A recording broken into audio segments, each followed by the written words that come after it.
اب آپ اس مبارک سلسلے کا 24واں حلقہ سماعت فرمائیں۔ جو ہونا تھا وہ تو ہوا، لیکن یہ بتاؤ کیا یہ محمد مصطفیٰ اللہ کا سچا نبی؟ اس نے کہا اللہ ہے سچا، اللہ کا سچا نبی۔ اس نے کہا وہ نبی سچا ہے۔ اس نے کہا اچھا یہ وہی محمد الرسول اللہ ہیں جن کا ذکر تورات میں؟ نے کہا ہاں بالکل وہی محمد الرسول۔ تو اس نے کہا پھر ہم نے کیوں آخر مقابلہ کیا؟ اس نے کہا بس یہ اتفاق کی بات ہے، ورنہ وہ اللہ کا نبی تو سچا ہے۔ تو اس نے کہا یا رسول اللہ دخل الاسلام فی قلبی، میں اس وقت جب چھوٹی بچی تھی ان کی یہ باتیں سننے کے بعد اسلام جو تھا وہ میرے دل میں داخل ہو گیا، اسلام میرے دل میں اثر کر گیا، لیکن اللہ کی قدرت تھی کہ مجھے اسلام نصیب بہت بعد میں ہوا، لیکن اسلام جو تھا وہ میرے گھر میں آ چکا۔ اللہ تبارک و تعالیٰ نے سرکار دو جہاں صلی اللہ علیہ وعلا آلہ واصحابہ وسلم تسلیما کثیرا کثیرا کو تمام خیبر پہ فتح عطا فرمائی، حصون فدق بھی فتح ہو گئے۔ صرف یہود تیمہ جو تھے نا جی، انہوں نے پہلے بندہ بھیج دیا، انہوں نے کہا حضور ہم جزیہ دینے کے لیے تیار۔ حضور نے قبول کیا۔ اب باقی یہودی جب تنگ آئے، قلعے کھولے اور حضور سے کہا جی ہم سلو کرتے ہیں۔ حضور نے کہا سلو کی شرطیں جو ہیں وہ یہ ہوں گی، ایک تو سب سے پہلی شرط یہ ہے کہ ہم کسی کو یہاں نہیں چھوڑیں گے، سب شام نکل جائیں، اور دوسری شرط یہ ہے کہ تم سونا چاندی اور ہتھیار یہ تینوں چیزیں اپنے ساتھ نہیں لے جا سکتے، اس کے علاوہ جو سامان لے جانا چاہتے ہو لے جاؤ۔ اور چوتھی شرط یہ ہے کہ اگر کسی نے سونا چاندی کا کوئی خزانہ چھپا لیا یا چوری کر لیا تو پھر سب یہودیوں کو قتل کر دیا جائے گا۔ اب وہ کیا کر سکتے تھے؟ وہ دیکھ چکے تھے کہ شکست ہمارا مقدر ہے۔ اسی اثنا میں بنی غطفان کا لشکر پھر واپس آیا۔ بنی غطفان پھر آ گیا یہودیوں کے پاس، کہنے لگا کہ میں آ گیا ہوں اور میرے 4000 بندہ پہنچنے والے، کیوں بزدل بن رہے ہو؟ انہوں نے کہا تم ہی تو ہو جس نے سب کو برباد کیا۔ انہوں نے کہا جب ہم نے مدینے پہ چڑھائی کی تھی تم لشکر لے کے بھاگ گئے، اب تم نے کہا میں آ رہا ہوں میں آ رہا ہوں، میرا لشکر آ رہا ہے میرا لشکر آ رہا ہے، پھر تم نے کہا تمہارے گھر پہ حملہ ہو گیا، لشکر میرا واپس چلا گیا۔ اب جب ہم سب قتل ہو گئے، سردار مارے گئے، سارے مارے گئے، قلعے فتح ہو گئے، مسلمان ہم پہ غالب، اب تو پھر آگے ہمیں لڑانے کے لیے ہمیں مت بڑھاؤ، جدھر جانا جاؤ، ہم نہیں لڑتے، اب ختم۔ تو یہودیوں نے کہا کہ حضور ہمیں ساری شرطیں قبول۔ جب یہ ساری سلو ہو گئی تو یہودیوں نے ایک بات کی، انہوں نے کہا حضور ایک بات ہے، اب بات تو ہو گئی، ختم ہو گئی کہ آپ کامیاب ہو گئے، اللہ نے فتح دے دی، ہم نے شکست قبول کر لی، لیکن اتنے باغ اتنی زراعت آپ کے مسلمان نہیں جانتے، وہ نہیں کر سکتے ہیں زراعت، اگر آپ مہربانی کریں تو آپ اگر ہمیں خیبر میں رہنے دیں، اب ہم جو ہے وہ آپ کے نہ حلیف ہیں نہیں بلکہ اجیر، ہم گویا آپ کے ہاں مزدور ہیں۔ آپ نے آخر کسی کو تو مزارہ رکھنا ہے نا زمینوں کے لیے، تو ہم اپنے باغات کو زمینوں کو جانتے ہیں، آپ ہمیں ہی مزارہ رکھ لیں۔ حضور نے فرمایا دیکھو ہم مزارہ رکھتے ہیں، لیکن اگر کبھی کسی نے ایک مسلمان کو قتل کیا تو پھر پورے یہودیوں کو قتل کیا جائے۔ انہوں نے کہا جی یہ شرط ہمیں قبول ہے۔ حضور نے فرمایا ٹھیک ہے، تم زمینیں کاشت کرو، سب کچھ کرو، آدھا پھل تمہارا آدھا مسلمان۔ اسی اثنا میں ایک عورت جس کا نام زینب تھا، بعض روایات میں ہے کہ فاطمہ، یہودی تھی، وہ آئی حضور کی خدمت میں، اس نے کہا کہ یا محمد صلی اللہ علیہ وسلم، اب اللہ نے آپ کو فتح دے دی، عزت دے دی، لیکن یہ بڑی بات ہے کہ جیتنے کے بعد بھی آپ نے پھر ہمیں زمینیں دے دی واپس، یعنی جنگ جیت کر اب تو چاہتے آپ ہمیں قتل کر دیتے، جلا وطن کر دیتے، نکال دیتے، لیکن سب کچھ کے بعد آپ کہتے ہیں کہ آدھا پھل بھی ہم دیں گے، اتنی رعایت کر رہے ہیں تو میرا دل کرتا ہے میں آج آپ کی دعوت پکا کے لاتی ہوں، میری دعوت قبول فرمایا۔ تو فرمایا لے۔ اس نے پوچھا کہ حضور صلی اللہ علیہ وسلم کو کیا پسند ہے؟ تو صحابہ نے بتلایا کہ حضور صلی اللہ علیہ وسلم کو بکرے کا گوشت اور خاص طور پر اس کے اگلے حصے، اگلے جو دو چوڑے ہوتے ہیں وہ زیادہ پسند، اور کتف جو ہے حضور صلی اللہ علیہ وسلم کو پشت سے کہتے ہیں وہ زیادہ پسند۔ اس نے اس میں زہر ڈالا، گوشت پکایا اور گوشت پکا کے حضور صلی اللہ علیہ وسلم کے سامنے لے آئی. صحابہ بھی بیٹھے ہوئے تھے. حضور پاک نے فرمایا اچھا کھاؤ. بشر بن البراء جو تھے انہیں نوالا لیا، حضور پاک نے بھی نوالا لیا، اور اس کے بعد انہوں نے کہا پھول کو روکو روکو روکو روکو، انہا مسمومۃ، اس میں زہر ہے. لیکن بشر وہ لقمہ کھا گئے، حضور بھی تھوڑا سا چکھ بیٹھے. حضور نے فرمایا بلاؤ. بلایا گیا. آپ نے فرمایا اس میں کیا ہے؟ اس نے کہا یا رسول اللہ زہر ہے. لیکن آپ کو کیسے پتا چلا ہے؟ آپ نے فرمایا مجھے اس بکری کے گوشت نے بتلایا ہے کہ لا تاکلنی یا محمد، مجھے مت کھاؤ، انا مسموم، میں زہریلا ہوں. لیکن بشر بیچارے نے چونکہ نوالا نگل لیا تھا، اس پر زہر کا اتنا اثر ہوا کہ اسی وقت ان پہ شلل ہو گیا، ان پہ فالج گر گیا، اور 1 سال کے بعد وہ بیچارے شہید ہو گئے. اور اسی کے جرم میں حضور نے بس اس عورت کو سزائے قتل. اسی اسنا میں ایک مسلمان نے آ کر بتایا، اس نے کہا کہ یا رسول اللہ ان نے آپ کے ساتھ معاہدہ کیا ہے کہ ہم سونا چاندی جو ہے نہیں چھپائیں گے. وہ ان کا سب سے بڑا سردار جو ہے کنانا ابن ابی الحقیق، اس نے خود سونا چاندی چھپایا ہوا ہے اپنے قلعے میں نہیں بتلایا. حضور پاک جب گئے خزانہ ملا، کنانا ابن ابی الحقیق کو بلایا. اس نے کہا ہاں یا رسول اللہ میں نے غداری کی ہے. آپ نے فرمایا اگر غداری کی ہے تو غدار کی سزا موت ہے. اس کو حضور صلی اللہ علیہ وسلم نے قتل کی سزا جاری کر دی. اور حضور صلی اللہ علیہ وسلم خیریت کے ساتھ عازم مدینہ منورہ ہوئے کہ اللہ نے خیبر میں فتح عطا فرما دی. اب مکے والے جو تھے وہ انتظار میں تھے کہ ہمیں پتہ نہیں چل رہا کہ خیبر کا کیا ہوا. ایک آدمی تھا حجاج ابن علات، وہ آیا مسلمان ہو گیا. اس نے کہا حضور میں اسلام تو لے آیا ہوں لیکن میرا بہت سارا پیسہ پھنسا ہوا ہے مکے میں، اگر اجازت ہو تو میں جا کر اپنا پیسہ اپنا مال وغیرہ تو مکے والوں سے وصول کر لوں. حضور نے فرمایا اجازت. نے کہا حضور اجازت دے رہے ہیں تو مجھے تو وہاں یہ نہیں بتانا ہوگا کہ میں مسلمان ہو گیا ہوں. میں نے بتا دیا پھر میرا مال کون دیتا ہے؟ اور پھر مجھے کچھ جھوٹ ووٹ بھی بولنا پڑے گا. حضور نے کہا اپنے مال کے لیے، اپنے حق وصول کرنے کے لیے اس قسم کی باتوں کو جھوٹ نہیں کہا جا سکتا، یہ ہیلا، ایک بہانہ. وہ جناب مکے میں پہنچا، مشرکین انتظار میں تھے.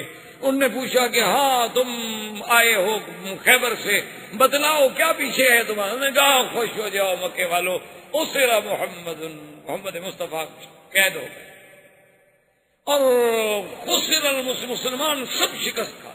حضور خود قید ہو گئے، وہ لا رہے ہیں ابھی مکے میں تمہارے حوالے کرنے کے لیے. اور نے کہا جی کمال ہے یار، تم نے ایسی خوشخبری ہمیں سنائی ہے نا کہ بس ہم تو کل حفل منائیں گے، اور جناب مبارکیں اور دعوتیں اور پارٹیاں اور رقص و سرود شروع ہو گئے. اس نے کہا بابا بات سنو، مہربانی کرو جلدی سے میرا مال واپس کرو، مسلمانوں کو شکست ہو گئی ہے، مدینے میں مال بیچ رہے ہیں، میں جلدی جا کے ان کا مال خریدنا چاہتا ہوں. وہ کہتا ہے کہ جناب جس مال کی مجھے مہینوں میں ملنے کی امید نہیں تھی. انہوں نے کہا تم نے ایسی خوشخبری سنائی ہے، رات لو سارا مال. ایک رات میں سارے پیسے جمع کر کے دے دیے. لیکن حضرت عباس جب وہاں تھے، یہ مکے میں تھے اس وقت، تو ان کو جب یہ پتہ لگا کہ حضور قید ہو گئے، مسلمانوں کی شکست ہو گئی، تو وہ اتنے ان پہ صدمہ ہوا کہ وہ بیچارے چارپائی سے لگ گئے. 3-4 روز کے بعد انہوں نے حجاج بن علات کے پاس آدمی بھیجا کہ میں بیمار ہوں، مجھے تکلیف ہے، مجھے گھر میں آ کے ملو. حجاج بن علات جب جا کے گھر میں ملا تو عباس جو ہیں وہ بڑے پریشان ہیں، اور انہوں نے کہا سیدھی سیدھی بات بتاؤ، میرے اوپر تو صدمے کا پہاڑ ٹوٹ پڑا ہے، 1000 اختلافات ہوں، لیکن آخر محمد مدنی قید ہو گئے، آخر حضور کے چچا ہے. اس نے کہا بات سنو، یہ راز رکھو گے؟ سردار ہو، دیکھو بات دل میں رکھنا. انہوں نے کہا دل میں. انہوں نے کہا میں تو خود مسلمان ہو گیا ہوں، کوئی قید جید نہیں ہوا. وہ تو یہود تباہ برباد ہو گئے، وہ تو سارے قلعوں پر مسلمانوں کے پرچم لگ گئے، مسلمانوں کو فتح ہو گئی. یہود کوئی شام چلے گئے، کوئی جزیہ دینے پہ آ گئے، کوئی وہاں نوکر بن کے کھیتی باڑی کر رہے ہیں، اور حضور خیریت سے مدینے جا رہے ہیں. یہ تو میں نے اپنا مال وصول کرنے کے لیے جھوٹ بولا ہے. اس نے کہا اچھا ٹھیک ہے، چلو بھائی میں کسی سے بات نہیں کروں گا. اس کے بعد یہ مال لے کے نکل پڑا، اور دوسرے دن یہ خبر سننے کے بعد حضرت عباس تو فوراً ٹھیک ہو گیا. وہ تو ایک نفسیاتی حملہ تھا. خوشی میں آپ نے لباس پہنا، غسل کیا، عطر لگایا، بڑا اچھی پوشاک پہنی، اور کعبے کا طواف. جب کعبے کا طواف کیا تو باقی جو کافر تھے وہ آئے، کہنے لگے اچھا عباس یار بڑے بہادر ہو، تمہارے اتنے رشتہ داری، اتنی قرابت داری، اور حضور قید ہو جائیں اور سارے تمہارے رشتہ دار شہید ہو جائیں، قتل ہو جائیں، اور تم پھر بھی آج بڑے اچھا اعلیٰ لباس پہن کے طواف کر رہے، یار واقعی اتنی موت پر، اتنے صدمے پر برداشت کرنا عباس تمہارا کام ہے۔ انہوں نے کہا سنو، بلا اسرا بلا قتل شہید، نہ حضور قید ہوئے اور نہ کوئی قتل ہوا، یہودی ختم ہو گئے۔ کیا کہہ رہے ہیں؟ انہوں نے کہا میں ٹھیک کہہ رہا ہوں۔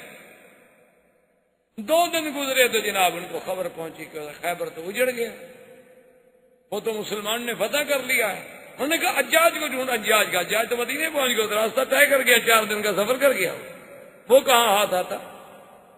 اللہ تبارک و تعالیٰ نے حضور پاک صلی اللہ علیہ وسلم کو بخیریت وہ جو وعدہ کیا تھا کہ فتحً قریبا اور مغانمہ، ہم آپ کو ایسا مال غنیمت دیں گے کہ خیبر جس میں صرف ایک علاقے میں 4000 تو صرف کھجور کا درخت تھا، صرف ایک علاقے میں، سونا چاندی زمین زراعت کھجور، اتنی بڑی غنیمت اللہ نے عطا فرمائی اور کامیابی عطا فرمائی۔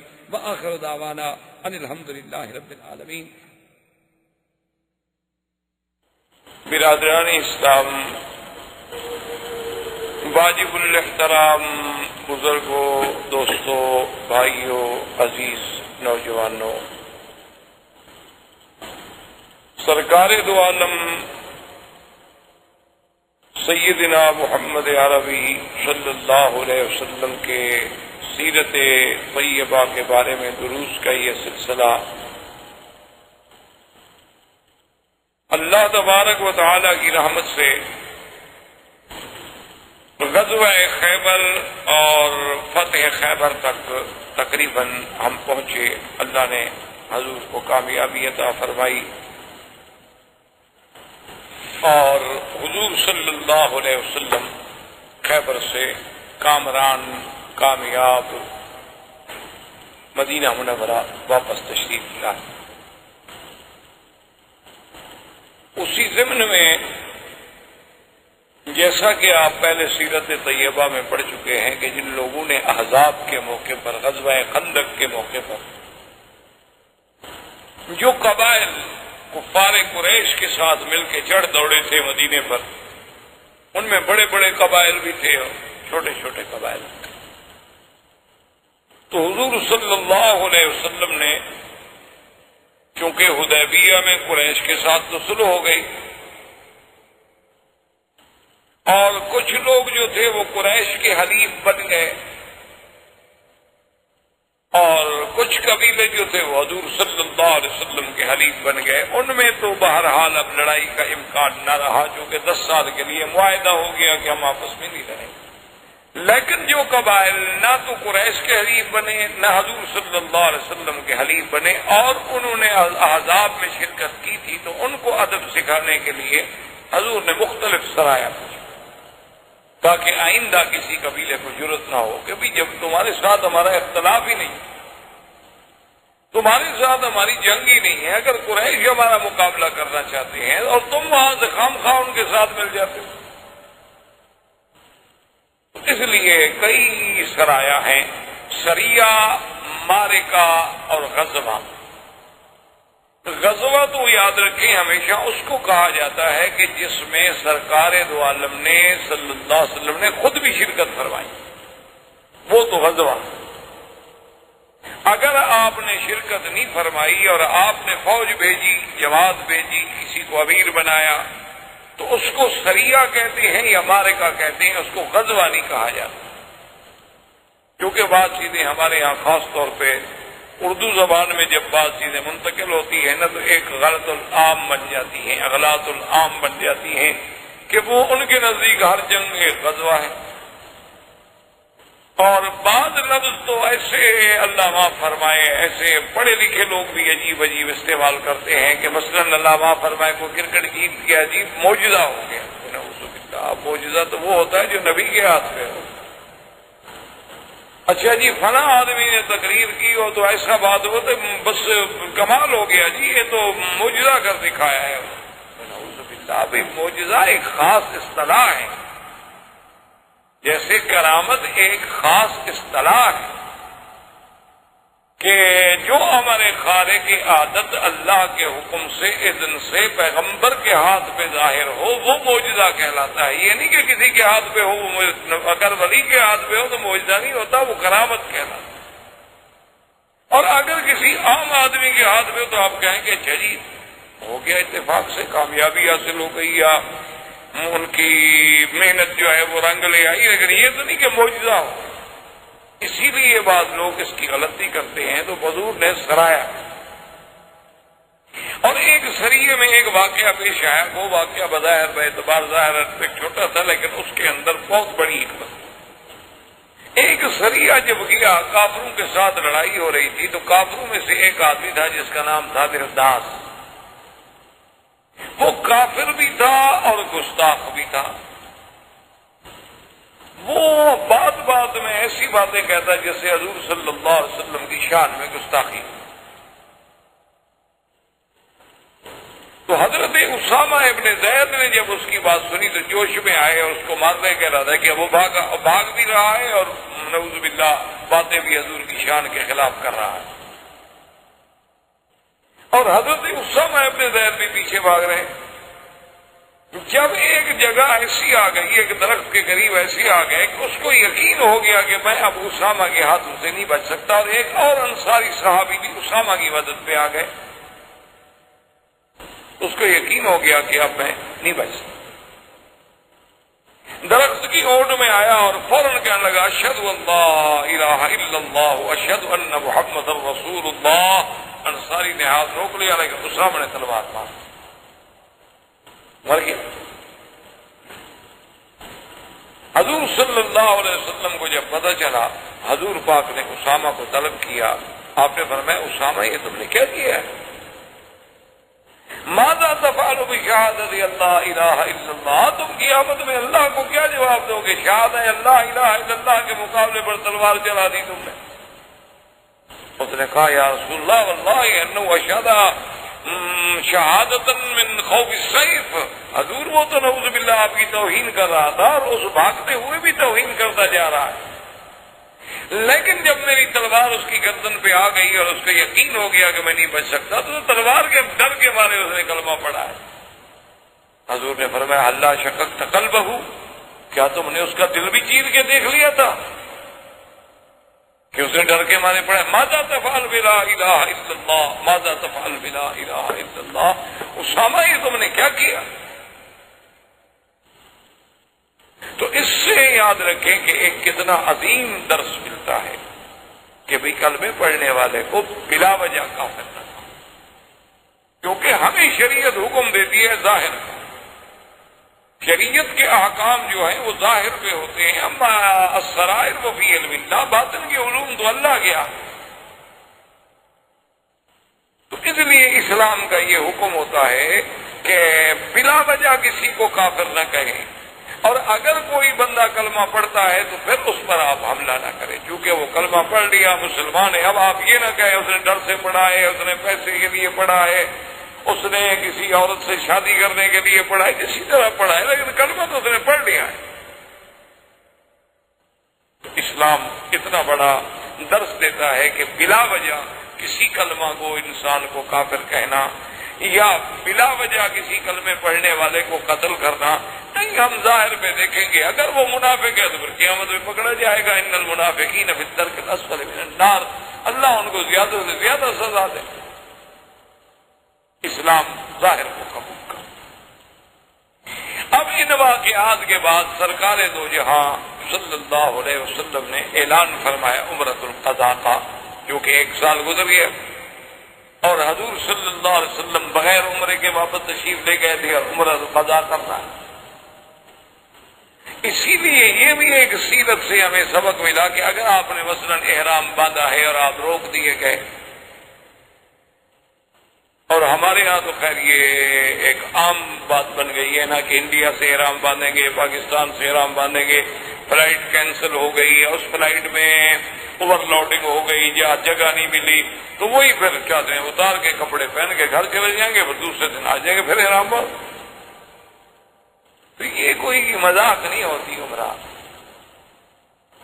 جب ایک دفعہ آدمی نیت کر کے احرام باندھ لے اور اس کے بعد ایئرپورٹ پہ آ گیا، پاسپورٹ میں غلطی نکل آئی، کوئی ویزے میں غلطی نکل آئی، یا اس کو جہاز میں سیٹ نہیں ملی، اب وہ رہ گیا ہے، وہ احرام نہیں کھول سکتا، وہ اسی طرح احرام کی حالت میں رہے گا جب تک اس کی بکری جو ہے حرم میں ذبح نہ کر دی جائے، چاہے 10 مہینے پھرتے رہو، 2 مہینے پھرتے رہو، 1 مہینہ پھرتے رہو، وہاں سے وہ انتظام کرے گا، کسی آدمی کو پیسہ بھیجے گا، وہ حرم میں اس کی بکری ذبح کرے گا، اس کو اطلاع دے گا کہ تمہاری دم ذبح ہو گئی، اب وہ سر مڑا کے پھر احرام کھولے گا، اور عمرہ بھی اس کے ذمہ ہو گیا، چونکہ نیت کرنے کے بعد عمرہ واجب ہو گیا تھا، عمرہ بھی اس کو قضا کرنا ہوگا۔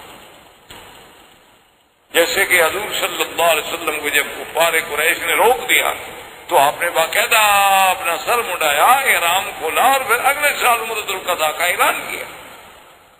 یہ شریعت مذاق نہیں ہوتی کہ گھر سے احرام باندھے، اچھا جی جتنے میں احرام باندھا، گھر میں 2 رکعت پڑھی، نیت کی، لبیک پڑھی، ایئرپورٹ اپنا اڈے پہ آئے، بس نہیں ملی، ٹیکسی کام کی نہیں ملی، اچھی موٹر نہیں ملی، دوست نہیں ملا، کپڑے اتارے گھر چلے گئے، وہ تم تو احرام میں ہو،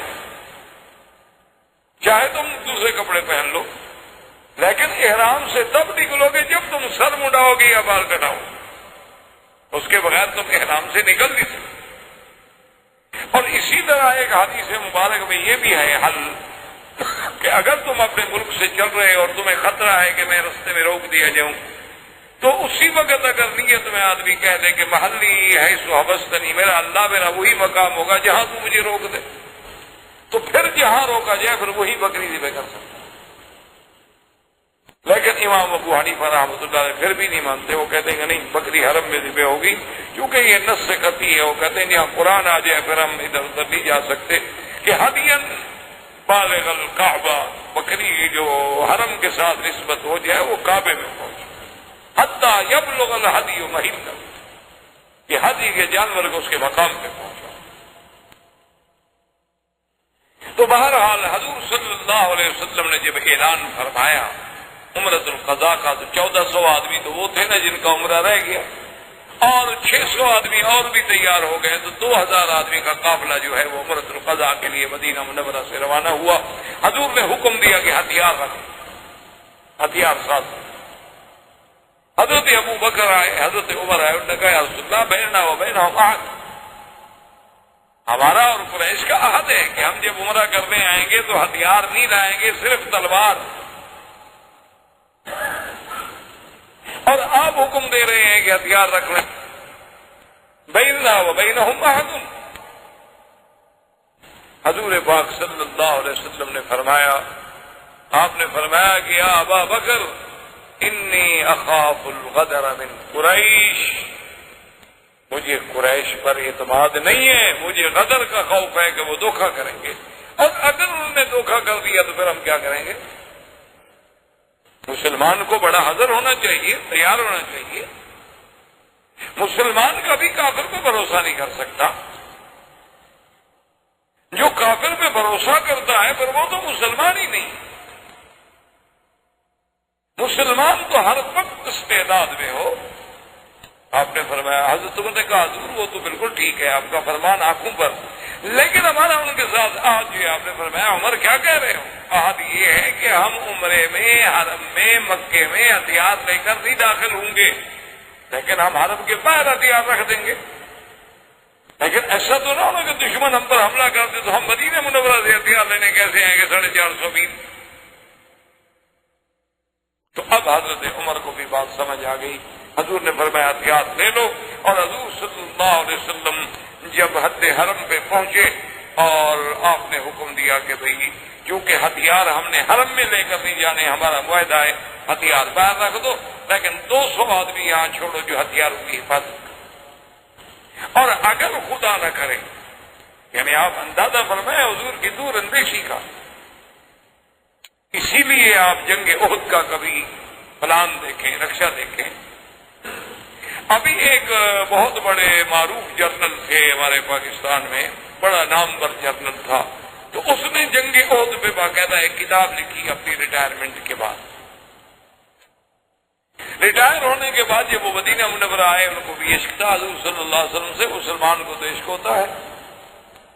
تو وہ جب مدینہ منورہ میں آئے تو انہوں نے اس جنگی نقطۂ نظر سے پورے مدینے کا سروے کیا، پھر احد گئے، پھر احد میں وہ مواقع تلاش کیے کہ حضور پاک نے تیر اندازوں کو کہاں کھڑا کیا، اپنی فوج کہاں کھڑی کی، قریش کی فوج کہاں کھڑی تھی، سوار کہاں کھڑے تھے، اور خالد بن ولید نے کہاں سے حملہ کیا، اور یہ سارے واقعات جتنے اس کو حدیث و تاریخ کی روشنی میں ملتے تھے وہ سارے واقعات کو لیا اور پھر پورا نقشہ بنایا.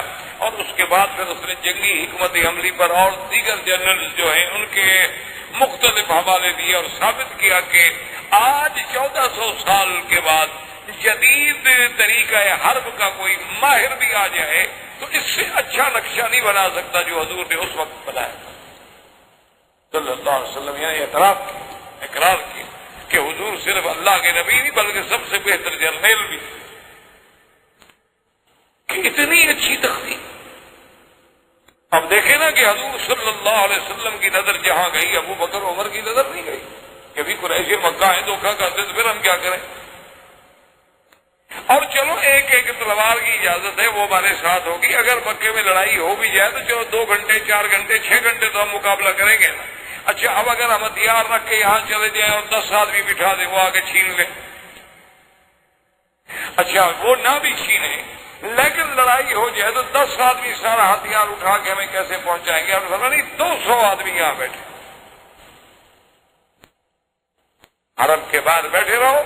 اگر تمہیں پتہ لگے کہ کفار مکہ نے غداری کی ہے اور دھوکہ کیا ہے اور ہمارے ساتھ قتال شروع ہو گئی ہے تو فوراً ہتھیار لے کے ہمیں پہنچاؤ. اور اگر سنو کہ کوئی جھگڑا نہیں ہوا تو جو جماعت عمرہ کر لے گی ان میں سے پھر 200 آدمی ہم بھیج دیں گے، وہ آ کے پہرا دیں گے اور آپ جو ہے جا کے عمرہ مکمل کریں. حضور صلی اللہ علیہ وسلم تشریف لے آئے اور ابھی آپ حدود حرم میں داخل نہیں ہوئے تھے کہ ابو سفیان کا وفد پہنچا. اس نے کہا یا رسول اللہ بینک عہد، کہ آپ سلا نہیں لائیں گے، ہمیں پتہ لگا ہے کہ آپ ہتھیار لے کے آئے ہیں. میں ہتھیار سے کو خارجی حرم رکھ دیے، ہمارا میں نہیں لا رہے. اب چپ ہو گئے، حل کوئی. تو ابو سفیان نے اپنے دوستوں سے مشورہ کر کے ایک بات سوچی اور اس کا آ کے اعلان کر دیا مکے میں کہ مکے والوں فوراً اپنے گھروں سے چھوڑ کے نکل جاؤ اور پہاڑوں پہ چلے. انہوں نے کہا کیوں؟ انہوں نے کہا 2 باتیں ہیں. اصل بات تو یہ ہے کہ یہ جو مدینہ سے لوگ آئے نا ان کو مدینے میں ہمبا ہو گیا، بخار ہو گیا، ہما سفرا جسے آپ یرقان کہتے ہیں. تو ہما سفرا ہو گیا ہے اور متعدی بیماری ہے، کہیں ایسا نہ ہو کہ آپ لوگ بھی ہوں اور ہم بھی حرم میں ہوں، طواف میں ملنا جلنا، ایک دوسرے کے قریب آنا، اختلاط کی وجہ سے ہم بیمار نہ ہو جائیں، لہذا پہاڑوں پہ چڑھ جائیں تاکہ ان کی ہوا بھی ہمیں نہ لگے. اور دوسری بات یہ ہے کہ بھی ہم اوپر سے بیٹھ کے ان کا پورا جو ہے وہ نظارہ بھی کر سکتے ہیں، دیکھ بھی سکتے ہیں کہ کس حال. تو انہوں نے کہا کہ ہاں ہمبا یسرب اور بھاگ گئے. سب پہاڑوں پہ چڑھ گئے. حضور صلی اللہ علیہ وسلم تک بھی یہ بات پہنچی کہ انہوں نے یہ مشہور کر دیا ہے کہ ہمیں یرقان ہو گیا. حضور نے حکم دیا کہ اچھا اپنے کندھے جو ہے کپڑا نکالو، استوا کرو اور رمل کرو، اپنی قوت کا اظہار کرو. کام کہ ہم کمزور نہیں ہیں، ہمیں کوئی ہما جمہ نہیں. جس آدمی کو یرقان ہوگا وہ اس طرح رمل کر کے پہلوانوں کی طرح 3 چکر لگا سکتا ہے کعبۃ اللہ کے. وہ تو چلے گا تو ہمارا چلے گا. اور جب جناب وہ رمل کرنے لگے تو عبداللہ ابن رواحہ جو کہ بہت بڑے شاعر بھی تھے اور بڑی آواز دی تھی اللہ، تو انہوں نے جناب رجز پڑھنی شروع کی. خلل کفار خلو بن الکفار خلو ان بن الکفار خلو ان سبیلے، اے کافروں کی اولادو ہٹ جاؤ ہمارے راستے سے، ورنہ ہم تم پہ ایسی ضرب ماریں گے کہ ہم تمہاری کھوپڑیاں جو ہیں وہ علیحدہ کر دیں گے اور دوستوں کو دوستوں سے جدا کر دیں گے. ہم کمزور نہیں ہوئے. حضرت عمر نے آ کے کہا کہ اپنے رواحہ مار گئے، اپنے رواحہ تم کیا کر رہے ہو؟ وہ بھائی ہماری ان کے ساتھ سلو ہے، انہوں نے ہمارے لیے حرم خالی کر دیا ہے، ہم طواف کر رہے ہیں، تم پھر جنگ بھڑکانا چاہتے ہو کہ ان کو کوئی شعر سنے، کوئی جذبہ آئے، کوئی جوش آئے، وہ آگے پھر حملہ کر دیں اور اللہ کے حرم میں جنگ ہو جائے. کیا کر رہے ہو؟ حضور نے فرمایا کہ اچھا چھوڑو اس بات کو، تم یہ رجز نہ پڑھو بلکہ یہ پڑھو کہ لا الہ الا اللہ وحدہ صدق وعدہ نصر عبدہ اعز جندہ ہزم الاحزاب وحدہ لا شیء قبلہ ولا شیء بعدہ. حضور نے فرمایا کہ اور یہ اس سے زیادہ مؤثر تھی کہ اللہ کی توحید کا اعلان اور ساتھ یہ کہ لا الہ الا اللہ وحدہ صدق وعدہ، اللہ کا وعدہ سچا ہو گیا، جو نبی کو خواب دکھلایا تھا آج پورا ہو. نصر عبدہ، اللہ نے اپنے عبد اپنے پیغمبر کی مدد کی. اعز جندہ، جو اللہ کی فوج ہے اللہ نے ان کو غالب کیا. ہزم الاحزاب، اور اللہ نے احزاب جو 10-10 ہزار کا لشکر لے کر آئے تھے، ہم کو مدینے میں مارنے آئے تھے، آج ہم مکے میں داخل ہو کے طواف کر رہے ہیں. اور پھر یہی کلمات پڑھنے جو ہے صفا پر یا مروہ پر سنت ہو گئے، کیونکہ جو بات حضور صلی اللہ علیہ وسلم آپ کے قول سے یا آپ کے عمل سے یا آپ کے فعل سے ایک دفعہ بھی ثابت ہو جائے سنت ہے. حضور صلی اللہ علیہ وسلم نے جب عمرہ مکمل فرما لیا، حضور نے حکم دیا کہ جانور ذبح کرو. لیکن یہ مسئلہ سمجھ لیں کہ اگر کوئی آدمی آج بھی عمرہ کرنے آئے اور وہ بکری دے تو یہ سنت ہے، واجب نہیں ہو. اگر حج تمتع ہو یا حج قران ہو تو پھر جو ہے دم تمتع یا دم قران یا دم شکر وہ تو واجب ہے، اگر نہیں کرے گا تو اور دم دینی ہو. لیکن اگر کوئی آدمی عمرے پہ آئے لیکن پھر بھی وہ جانور ساتھ لے آئے یا یہاں آ کے بکری خرید کے 1 2 4 10 بکرے کر دے تو یہ سنت، کیونکہ حضور صلی اللہ علیہ وسلم نے عمرے پر آنے وقت اور عمرے سے فارغ ہوتے ہوئے بھی آپ نے قربانی فرمائی. حضور صلی اللہ علیہ وسلم نے حلق فرمایا، صحابہ نے حلق فرمایا، کسی نے قصر فرمایا، احرام کھول دیا گیا اور 200 صحابہ کو بھیجا گیا، اور جو آدمی سلا پر پہراتے رہتے وہ پھر عمرہ ادا کرنے کے لیے آ گئے، انہوں نے بھی عمرہ ادا کر لی.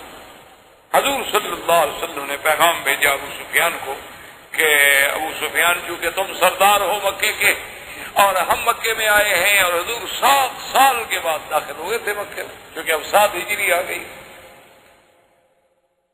تو 7 سال کی جدائی کے بعد آدمی جب اللہ کے کعبے میں آتا ہے تو کعبۃ اللہ کی عظمت کا احساس تو تب ہوتا ہے نا. اب چونکہ اللہ کا کعبہ آپ کے ہمارے سامنے الحمدللہ موجود ہے، لہذا ہمارے دل میں وہ احساس نہیں ہے. آپ لوگ جب نوکری پر سب سے پہلے دن مکے میں داخل ہوئے تھے تو آپ کے احساسات اور جذبات کیا تھے؟ آپ نے جب سب سے پہلی جا کے نماز پڑھی تھی کعبۃ اللہ میں اور طواف کیا تھا، اس وقت آپ کے جذبات کیا تھے اور آج کیا ہے؟ تو حضور صلی اللہ علیہ وسلم 7 سال کے بعد آئے. حضور نے فرمایا ابو سفیان میں چاہتا ہوں کہ میں کعبۃ اللہ کے اندر بھی داخل ہوں، لہذا تم شیبی سے کہو کہ وہ چابی لے آئے اور کعبۃ اللہ کا دروازہ کھولے اور ہم اندر بھی 2 رکعت پڑھ لیں. ابو سفیان نے کہا کہ آدھا لیس داخل فی العہد یا رسول اللہ، حضور پاک یہ آپ کا اور ہمارے معاہدے میں داخل نہیں ہے، ہم نے آپ کو عمرے کی اجازت دی تھی، کعبۃ اللہ کے اندر داخل کرنے کی اجازت نہیں دی. انہوں نے فرمایا عجیب بات ہے بھئی، ہم نے عمرہ کر لیا، طواف ہم نے کر لیا، صفا مروہ ہم نے توڑ لی، صلہ ہمارے پار ہیں، ہر بات بالکل خیریت کے ساتھ جاری ہے، اگر ہم کعبۃ اللہ کے اندر 2 رکعت پڑھ لیں گے تو اس میں معاہدے کی کیا بات ہے؟ اس نے کہا نہیں حضور یہ معاہدے میں شامل ہے. حضور نے فرمایا ٹھیک، نہیں دیتے ہیں وہ اجازت، ٹھیک. حضور نے فرمایا اچھا بلال تم ایسا کرو، یہ کعبے کے اندر تو ہمیں نہیں جانے دیتے، تم کعبے پہ چڑھ جاؤ اور اذان. اب بلال بیچارہ کیسے چڑھے، اس کو سیڑھی تھوڑی دے دیں، تو وہ کعبۃ اللہ کو پکڑ کے بلال چڑھ گئے. بلال اس نے حجر اسود کے قریب سے غلاف پکڑنا جو شروع کیا نا، غلاف کو پکڑتے پکڑتے کعبے کی چھت پہ چڑھ گئے. وہاں جا کے جب اذان دی تو اکرما نے اذان سنی. ابھی اکرما اسلام نہیں لائے تھے، مسلمان نہیں ہوئے تھے، اور یہ ابو جہل کا بیٹا کہنے لگا الحمدللہ بات بالحکم، کہنے لگا شکر ہے کہ میرا ابا مر گیا، ورنہ وہ آج اگر ہوتا تو اس کے دل پہ کیا گزرتی، ھذا عبد الاسود یعلو علی سد الکعبۃ یکبر۔ عجیب بات ہے، ہم لوگ یہاں سردار ہیں اور یہ کالا غلام کعبے پہ کھڑے ہو کے اللہ اکبر کر رہا ہے، یہ کیا ہے؟ ہمارے لیے تو مرنے کا مقام ہے کہ تکبیر کے نعرے بلند ہو رہے ہیں۔ ابو سفیان کو کیا چھیڑا؟ ابو سفیان نے کہا دیکھو اپنے کعبے میں داخل نہیں ہونے کا، اس سے تو بہتر تھا کہ تم چابی دے دیتے، چلو کعبے کے اندر تو نماز پڑھتے، کعبے کے اندر اذان دیتے تو کوئی سنتا تو نہیں، تم نے بھی عادی کی ہے، تم چابی دے دیتے۔ چابی نہ دینے کی وجہ سے دیکھا ہے کہ اذانیں ہو رہی ہیں اور سارے ہم پہاڑ سے سن رہے ہیں۔ انہوں نے کہا ٹھیک ہے، آخر نماز جو پڑھتے ہیں تو اذانیں تو دینی ہے۔ خیر بہرحال جب 3 دن گزر گئے، حضور صلی اللہ علیہ وسلم نے ابو سفیان کے پاس پیغام بھیجا کہ اگر تم اجازت دے دو تو میرا دل چاہتا ہے کہ ہم 2 دن اور قیام کریں۔ اس نے کہا کہ لا، اللہ بیننا و بینکم 3 ایام، ہمارا آپ کا معاہدہ یہ تھا کہ ہم 3 دن کے لیے مکہ آپ کو خالی کر دیں گے، ہم نے اپنا وعدہ پورا کر دیا ہے، مزید رہنے کی ہم اجازت دے دیں۔ ٹھیک اجازت نہیں دیتے، ہم جا رہے ہیں۔ حضور صلی اللہ علیہ وسلم نے تیاری فرمائی۔ اب جب حضور صلی اللہ علیہ وسلم جانے لگے تو صفحاء قریش، ان کو عربی میں کہتے ہیں صفحاء قریش، یعنی ان کے سمجھدار نہیں بلکہ یوں سمجھنے کے لونڈے، نوجوان، ان نوجوانوں کا گینگ جو تھا نا جی، یہ نئے لڑکے ہوتے ہیں نا، حالانکہ بڑے بڑے خاندانوں کے ہوتے ہیں لیکن کام ایسے کرتے ہیں جو عام بے وقوف بھی نہ کریں، یعنی عجیب جذبات ہوتے ہیں نا لوگ۔ ابھی میں آج ہی اخبار میں پڑھ رہا تھا، پتہ نہیں کتنی عورتوں کو طلاق ہو گئی کہ کرکٹ وہ ہار گیا وہ جیت گیا۔ خامد نے کہا کہ اچھا ہوا، بیوی نے کہا تم نے میرے فین کی توہین کر دی ہے، جھگڑا ہوا، نتیجہ طلاق۔ کرکٹ والے وہاں کھیل رہے ہیں، وہ یہاں گھر پر بات کر کے بیٹھے ہیں دونوں۔ انا للہ و انا الیہ، تو اس قسم کے لوگ صفحاء کہلاتے ہیں کہ بے وقوف۔ یہ عقل کی بات تو نہیں ہے نا کہ کرکٹ کوئی کھیلے بھی تم چھوڑ دو۔ ایک آدمی نے باپ کو مار دیا، باپ آ کے ٹی وی کے سامنے بیٹھ گیا، دیہاتی آدمی تھا، اس نے کہا میں بھی دیکھوں کرکٹ، حالانکہ اس بیچارے کو کیا پتا کہ کرکٹ کیا ہے، جیسے کافر کوئی چال سمجھ نہیں آتی، اسی طرح ان کا یہ کھیل کبھی آپ کو سمجھ آتا ہے؟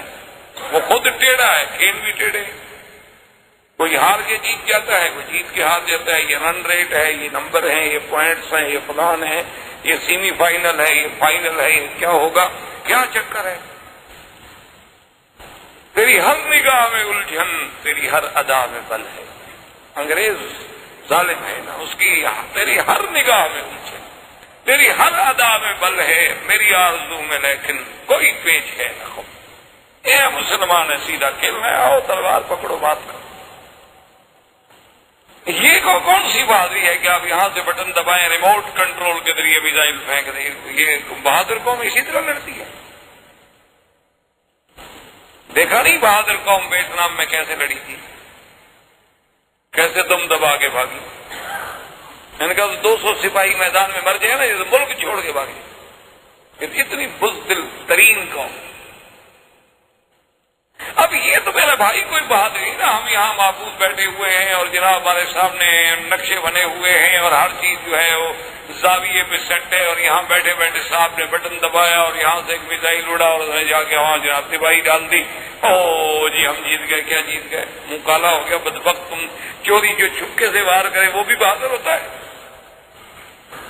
ہم نے جناب یہ کر دیا، ہم نے ریڈیو کی بات پکڑ لی، ہم نے ٹی وی کی لہروں سے راستہ لے لیا، ہم نے ٹیلی فون کے ذریعے پکڑ لیا۔ وہ تم نہیں، بہادری کی بات یہ ہوتی ہے کہ جیسے مبارزت ہوتی تھی کہ سامنے آؤ، آ کے لڑو، اور یقین کریں مسلمان کتنا گیا گزرا ہے، آج بھی کفر اس کے سامنے کھڑے ہو کے نہیں لڑ سکتا۔ آپ نے دیکھا نہیں 7 لاکھ آدمی 400 مجاہدین سے لڑ رہے ہیں۔ کوئی عقل ہے یا نہیں؟ سمجھ ہے ایمان سے؟ ایک بندے کے اوپر ڈنڈا لے کے پڑے اور پھر بھی لڑ رہے ہیں. یعنی اگر آدمی کو شرم آئے تو ویسے گنگا میں ڈوب جائے.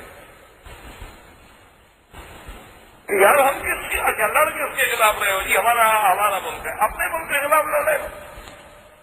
کوئی عقل ہے؟ تم اپنا ڈنڈا لے کے رات گھر لڑنا شروع کر دو بیوی سے بچوں سے، تو کوئی کیا کہے گا؟ کہیں گے اس کو مینٹل ہاسپٹل میں شہار بھیجتا ہے، پاگل ہو گیا ہے. آدمی دشمن سے لڑتا ہے، اگر اس کو اپنا ملک کہتے ہو تو پھر لڑائی بند، اور لڑائی کرتے ہو تو سیدھی بات کرو کہ ہمارا ملک نہیں ہے. لیکن کفر کی باتیں آپ کو سمجھ نہیں آئیں گی، اس وقت آئیں گی جب اللہ نور ایمان سے سینے روشن کر دیں. جب آپ صرف قرآن و سنت کی روشنی میں سوچیں گے، یہ نہیں سوچیں گے کہ یہ انڈین ہے، یہ پاکستانی ہے، یہ سندھی ہے، یہ نہیں. ایک بات سوچیں گے کہ یہ مسلمان ہے اور یہ کافر ہے. تو بہرحال رسول صلی اللہ علیہ وسلم جب آپ واپس آ رہے ہیں تو صفحہ قریش نے کیا کیا؟ انہوں نے کہا کہ نوجوان جناب شکر ان کے اکٹھے ہو گئے. انہوں نے کہا ہم موقع اٹھائیں، ہم حملہ کرتے ہیں حضور صلی اللہ علیہ وسلم پر. صفحہ قریش اکٹھے ہو کے جناب آئے، حضور کو پتہ لگا. حضور نے فرمایا صحابہ کو ان کو اعلان کرو، ان کو کال لڑنا ہے تو سفر کرو، حرم سے ہمیں نکلنے دو، لڑو. لڑنا ہے تو آپ کھل کے لڑیے. کیا بات ہوئی کہ تم چوری چھپے ہمارے ساتھ لڑنا چاہتے ہو؟ یہ کوئی بات ہے؟ بڑے بہادر بنے پھرتے ہو. لڑنے کا شوق ہے، ہم حاضر ہیں، ہمیں صرف حرم سے باہر جانے دو، کیونکہ ہمارا فائدہ ہے کہ حرم پہ ہم نہیں لڑیں. اب جب حضور حرم سے باہر آئے تو پتہ لگا کہ ہتھیار موجود ہے. حضور نے صاحب علیہ السلام اٹھا لیا، بھاگے. تو ایسے تھے پاگل، وہ تو آئے تھے اپنے نمبر بنانے کے لیے. حضور صلی اللہ علیہ وسلم خیریت کے ساتھ مدینہ منورہ تشریف لے آئے. اب جناب حضور پاک نے جہاں جہاں سرایا بیٹھے تھے نا جی، اس کے ساتھ دیکھیں ایک عظیم خطہ دیکھیں. اس لیے پوری دنیا یہ تسلیم کرتی ہے کہ سب سے بڑا انقلابی بھی اگر کوئی ہے تو وہ محمد صلی اللہ علیہ وسلم. ساری دنیا میں انقلاب آئے. آپ دیکھتے ہیں فرانس کا انقلاب ہے، آپ دیکھتے ہیں روس کا انقلاب ہے، کمیونزم کا انقلاب ہے. کیا ہے؟ اقتصادی مسئلے پہ، کو پیٹ کے مسئلے پہ، کو روٹی کے مسئلے پہ، مکان کے مسئلے پہ. یہ انقلاب کے آدمی سر سے لے کر پاؤں تک بدل جائے. یہ انقلاب اگر پلائے ہیں تو محمد رسول اللہ صلی اللہ علیہ وسلم کے ظالم کو راحت بنا دیں. اپنی بیٹیوں کو زندہ درگور کرنے والوں کو، لوگوں کی بیٹی کو بغیر سر رنگا نہ دیکھ سکے، اس کے سر پہ دوپٹہ ڈالنے والا بن جائے. اور جن کی زندگی نہب، لوٹ، مار، شراب پہ گزرتی ہو، ان کو راتیں مسلح پہ گزرے اور دن گھوڑے کی کشت پہ گزرے. یہ انقلاب جو حضور لائے ہیں، ایسا انقلاب تو دنیا اس کی کوئی مثال نہیں دے. سب سے بڑا لیڈر، سب سے بڑا انقلابی، سب سے بڑے جرنیل، سب سے بڑی رحمت، سب سے بڑا رسول، امام الانبیاء، سید الرسل، خاتم النبیین صلی اللہ علیہ وسلم. آپ کی زندگی کا کوئی پہلو نہیں. گھر میں نظر ڈالیں گے تو آپ کو عظیم شوق، عظیم باپ. اسی طرح آپ دیکھیں گے، حتیٰ کہ بکریاں چرانے میں بھی دیکھیں تو آپ جیسا رائی آپ کو نہیں ملے گا. یعنی آپ کی زندگی کے کسی پہلو کو دیکھیں. اب حضور نے حکم دیا کہ بھائی صحابہ میں سے کچھ لوگ تیار ہوں اور بادشاہوں کو خط دیں. اب آپ ذرا ذہن میں رکھیں کہ اللہ نے جو فرمایا تھا کہ انا فتحنا لک فتحا مبینا. اب حدیبیہ کی کتنی بڑی فتح ہے کہ ذرا دشمن کے ساتھ 10 سال کے لیے معاہدہ ہو گیا نا، ادھر سے تو مطمئن ہے نا، باقی کام تو کرے نا. حضور صلی اللہ علیہ وسلم نے دہیہ قلبی ایک صحابی تھے اور اتنے خوبصورت تھے، اتنے خوبصورت تھے کہ ہماری تو عورتیں پردہ نہیں کرتی، وہ مرد ہو کے پردہ کرتے تھے کہ کوئی عورت سے جوال کے فتنے میں مبتلا نہ ہو. ہماری تو خیر عورتیں بیچاری پردہ نہیں کرتی. پردہ کس سے کرے؟ ویسے وہ بھی سچی ہے، کیونکہ خاوند عورت میں فرق تو رہا کوئی نہیں. پردہ بیچاری کس سے کرے؟ پردہ کیا جاتا ہے مرد سے، مرد رہے نہیں. تو 12 عورت بھی حق پر ہے، اس کا بھی حق بنتا ہے. آخر کس سے پردہ کرے؟ یعنی آدمی دیکھے نا جی، اب شکل ملتی ہو، ہر چیز ملتی ہو تو کس سے پردہ کرے؟ اس لیے آپ دیکھیں کہ کوئی مولوی آئے نا، پھر آپ کی بیوی جو پردہ نہیں کرتی وہ بھی کرتی ہے پردہ. اس لیے وہ دیکھتی ہے اس کی داڑھی ہے تو مرد ہے، اس سے پردہ ضروری ہے. آپ شک بتا دیں جو عورتیں پردہ نہ کرنے والی ہوں نے جواب میرے ساتھ ہے، ہم جہاں سے گزرے میں ہو بڑی وقت جا رہے ہیں، یا ہم سے نفرت ہے کہ بوڑھا ہے مولوی، اللہ عالم، ہم تو سمجھتے ہیں کہ حیا، ہم تو سمجھتے ہیں کہ پھر بھی حقیقت میں کا کچھ نہ کچھ حیا، کہ چلو اتنا شرم تو ہے نا کہ ایک مولوی جا رہا ہے، اس کے سامنے تو کم از کم ہم شریعت کا مذاق نہ اڑائیں، یہ بھی میں سمجھتا ہوں ایک بڑی اچھی بات، ایک مثبت سوچ، کسی وقت بھی اس سے اللہ پاک راضی ہو۔ حضور نے حضرت دہیہ کلبی رضی اللہ تعالی عنہ کو بھیجا کہ تم جاؤ ہرقل کے پاس، اس وقت سپر پاور جو تھی وہ روم تھی نا، ایک روم اور ایک فارس، یہ سپر پاور تھی، اور روم جو تھا اس کا بادشاہ ہرقل کہلاتا تھا، اور کسرا جو تھا اس کے لوگ جو ہے وہ فارس کہلاتا تھا۔ سرکار دو جہاں صلی اللہ علیہ وسلم نے دہیہ کلبی کو بھیجا اور خط، اور وہ خط کیا تھا؟ من محمد الرسول اللہ رب العالمین الى ہرقل عظیم الروم والسلام علی من اتبع الہدی اسلم تسلم یؤتک اللہ اجرک مرتین۔ حضور کا خط، یہ خط محمد رسول اللہ کی طرف سے، اور ہرقل عظیم الروم جو بادشاہ ہے روم کا بڑا، اس کو سلام تو اس پہ ہے جس نے اللہ کی ہدایت کو مانا ہے، کیونکہ کافر کو آپ السلام علیکم نہیں کہہ سکتے۔ اور اس کے بعد حضور نے دعوت دی کہ بادشاہ سلامت اسلام لے آؤ، اگر تم اسلام لے آؤ گے تو اللہ تو تمہیں دو اجر دیں گے، کیونکہ تمہاری کتاب ہو عیسائی ہو، ایک تمہیں اس دین کا اجر ملے گا اور ایک دین محمد مصطفیٰ صلی اللہ علیہ وسلم کا اجر ملے گا، اور اگر تم اسلام نہ لے آئے فإن علیک اسم الرجسین، پھر جتنی قوم تیرے ماتحت ہے ان کے اسلام نہ لانے کا گناہ بھی تم پہ ہوگا۔ اچھا، خدا کی شان یہ ہے کہ روم جو ہے، ہرقل جو ہے، ان کا جو دارالخلافہ تھا، جو مرکز تھا، وہ تھا قسطنطینیہ، لیکن قسطنطینیہ سے یہ ان دنوں میں جب حضور صلی اللہ علیہ وسلم نے خط بھیجا تھے یا کلبی کو بھیج کر، تو ہرقل جو ہے وہ بیت المقدس آیا ہوا تھا شام۔ اس کی وجہ یہ تھی کہ اس نے ایک منت مانی تھی کہ اگر میں بیت المقدس کو فتح کر لوں تو میں اس میں فلاں مقام سے پیدل چل کے داخل ہوں گا، تو وہ اپنی منت پوری کرنے کے لیے پیدل چل کے بیت المقدس میں آیا ہوا۔ اچھا، اللہ کی قدرت کا نظارہ دیکھیں کہ راستے میں اسے خواب دیکھا، جب وہ آ رہا تھا پیدل بیت المقدس کو، تو جب رات ہوئی سو گیا تو رات میں خواب دیکھا۔ خواب دیکھتا ہے کہ بعض لوگ ہیں جو مختون ہیں، مختون مانا ختنہ جن کا ہوتا ہے، وہ آتے ہیں اور میرے ملک پہ قبضہ کرتے۔ یہ خواب دیکھا گھبرا گیا، کہ مختون کون ہوتے؟ اس نے اپنے کسی دین کو بلایا، قصائد کو بلایا، قصاتل کو بلایا، علماء جو تھے ان کے بڑے بڑے ان کو بلایا، اور سب کو بلانے کے بعد اس نے کہا کہ میں نے ایسے خواب دیکھا ہے، یہ مختون لوگ کون ہیں؟ انہوں نے کہا جی یہودی بھی خطرہ بیٹھتے ہیں۔ انہوں نے کہا اچھا، اس کا مطلب ہے کہ پھر میرا خواب جو ہے ان کے بارے میں جو ایسا کرو کہ میں حکم دیتا ہوں کہ یہود کا بچہ بچہ کرو، نہ رہیں گے نہ میرے ملک میں قبضہ۔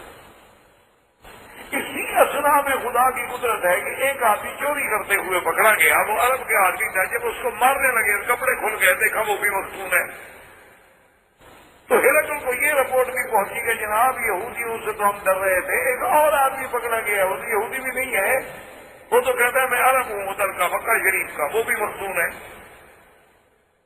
اچھا، اس کو بلاؤ، اس کو پیش کیا گیا، اس نے کہا کہ اچھا تم کیوں مختون ہے؟ کہا کہ ہمارے عرب جو ہے وہ سارے خطانے کے قائل ہیں، ختنہ ہوتا ہے واقعہ، کیونکہ ہم ملت ابراہیمی پر ہیں، اپنے آپ کو تو یہ دعویٰ کرتے تھے نا چاہے مشرک۔ تو اب ہرقل سوچ میں پڑ گیا کہ یہ کون؟ اس نے کہا اچھا ایسا کرو کہ عرب کے بارے میں بھی معلومات کرو، ہم جلدی نہ کریں یہود کو ختم کرنے میں، ایسا نہ ہو کہ ہم ایک قوم کی نسل مٹا ڈالیں اور اس کے بعد نتیجہ کوئی اور نکل آئے، تو ہمیں صبر سے کام لینا چاہیے۔ اسی اسنا میں دہیہ پہنچے، ابھی دہیا کی ملاقات نہیں ہوئی تھی کہ اس چور نے جو پکڑا گیا تھا اس نے ایک بات یہ بھی کر دی تھی کہ ان فینا نبی، مکے میں ایک نبی ہے جس کا نام محمد ابن عبداللہ ہے۔ ہرقل نے کہا اچھا؟ ہرقل چونکہ پڑھا لکھا آدمی تھا، اہل کتاب تھا، بادشاہ تھا، مطالعہ تھا انجیل کا، بائبل کا، کتابوں کا، اس نے پڑھا تھا کہ یہ زمانہ ہے ایک نبی پیدا ہوگا۔ اس نے کہا اچھا ایسا کرو کہ شام میں پتہ کرو کہ مکے کے لوگ آتے ہیں تجارت کرنے کے لیے، شام کوئی آدمی مکے کا کوئی وفد، کوئی ڈیلیگیشن آیا ہوا ہو تجارتی، تو پتہ کیا گیا تو ابو سفیان کا وفد آیا ہوا تھا، تو ان کو لے کر ہرقل کے پیش کر دیا گیا۔ ہرقل نے اپنے سارے قسیسین کو بٹھایا، ابو سفیان آ گیا، ملا، اس نے پوچھا کہ اچھا میں نے سنا ہے کہ مکہ میں مکرمہ میں ایک نبی پیدا ہوئے ہیں، آپ نے بھی سنا ہے؟ ہاں، کیا نام ہے؟ اس نے کہا محمد بن عبداللہ۔ ہرقل نے کہا کہ ایکم اقرب نسبا الی محمد صلی اللہ علیہ وسلم، تم لوگ جو آئے ہو وفد ڈیلیگیشن تجارت کا، تم سب میں کون آدمی ہے جو نسب کے اعتبار سے زیادہ قریب ہو محمد رسول اللہ؟ اب اس نے کہا اس نے کہا ہرقل میں حضور کا قریبی رشتے دار ہوں، 5ویں جد میں میرا اور آپ کا دادا ایک ہے، جد خامس میں ہم مشترک ہیں۔ اس نے کہا اچھا ابو سفیان، پھر جو بات میں تم سے پوچھتا جاؤں وہ مجھے ایک تو بتاؤ نام کیا؟ اس نے کہا محمد ابن عبداللہ۔ اس نے کہا کبھی آپ کا نبوت کے دعویٰ کرنے سے پہلے آپ نے کبھی کسی بات میں جھوٹ بولا؟ اس نے کہا کہ نہیں۔ کوئی معاہدہ کرے، وعدہ کرے، عہد کرے تو پورا کرتا ہے یا توڑ دیتا ہے؟ اب اس نے کہا میں نے سوچا موقع تو ہے کوئی جھوٹ بولوں، لیکن میں نے سوچا کہ پھر قیامت تک عرب میں آر رہے گی، ابو سفیان نے سردار ہو کے جھوٹ بولا تھا، ورنہ میرا دل چاہتا تھا کہ میں حضور کے خلاف کوئی بات جھوٹ بول دوں۔ آج تو مسلمان جھوٹ بولتے ہوئے فخر کرتا ہے نا، بلکہ جو جتنا بڑا جھوٹا ہو اتنا بڑا سیاسی لیڈر بن سکتا ہے۔ لیڈر بننے کے لیے آج خصوصیات میں ایک خصوصیت یہ بھی شمار ہوتی ہے کہ وہ جھوٹ کتنا بڑا بول سکتا ہے اور کتنے بہتر انداز میں بول سکتا ہے۔ یہ کافر ہے، وہ کہتا ہے میں نے سوچا کہ جھوٹ بولوں، مجھے موقع ہے جھوٹ بولنے کا، اور مجھے یہ بھی پتا تھا کہ جتنے آدمی کھڑے ہیں اگر میں نے جھوٹ بولا تو یہ بھی میری توہین یا تردید نہیں کریں گے، جانتے ہیں کہ میں سردار ہوں، لیکن خفت میں ڈر گیا کہ یار میرے خاندان پر ایک بٹا لگ جائے گا کہ ابو سفیان نے چلو حضور کے ساتھ دشمنی تھی لیکن دشمن پہ جھوٹ کیوں بولا؟ تو اس نے کہا اچھا کبھی معاہدہ؟ اس نے کہا جی بات یہ ہے کہ معاہدہ ابھی ہمارا ہوا ہے، 1-2 سال گزرے ہیں، حضور صلی اللہ علیہ وسلم 10 سال کا معاہدہ ہے، پتہ نہیں پورا کرتے ہیں کہ نہیں کرتے۔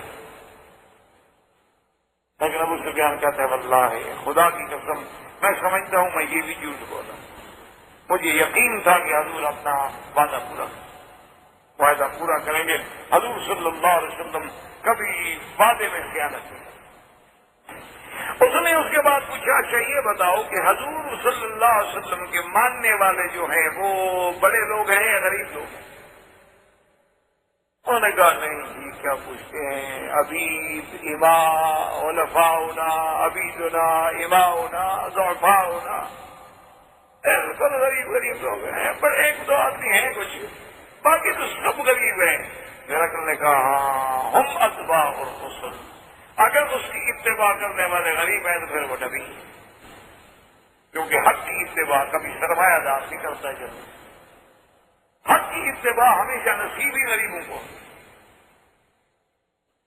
اور اس کے بعد اس نے اور سوالات کیے، کرتا گیا، جب سارے سوالات ختم ہو گئے تو کہنے لگا ابو سفیان واللہ لو کنت فی موضعہ لغسلت قدما، خدا کی قسم آج اگر میں اس جگہ ہوتا جہاں محمد مصطفیٰ ہے تو میں آپ کے پاؤں دھو کے پی لیتا۔ سچا ہے، سارے حیران ہو گئے، ابو سفیان حیران ہو گیا، اور کہا جاؤ تم۔ جب باہر نکلا تو کہنے لگا ظہر امر ابی کبشا، اپنے ساتھی سے کہنے لگا یار سنو محمد مدنی کی بات کہاں جا پہنچی، ہم تو ادھر ادھر کی بات کر رہے تھے. دیکھو سپر پاور کا جو سب سے بڑا بادشاہ ہے، روم کا بادشاہ، وہ کانپ رہا ہے. وہ کہتا ہے میں ان کے پاؤں دھو کے پیوں گا. یار اب تو بات بڑھتی جا رہی ہے. تو خیر سے آ گئے، یعنی آگے جب خط دیا تو جب ہرقل نے خط پڑھا حضور خط رونے لگے. اس نے کہا دہیا ایک بات کرو، میں آخر بادشاہ ہوں، اتنا جلدی میں کوئی فیصلہ نہیں کر سکتا. تم کساتر ہمارا جو سب سے بڑا عالم ہے نا، اس کے پاس یہ خط لے سکتے، اس کو پوچھو کہ ہرقل کہتا ہے تمہاری کیا رائے ہے.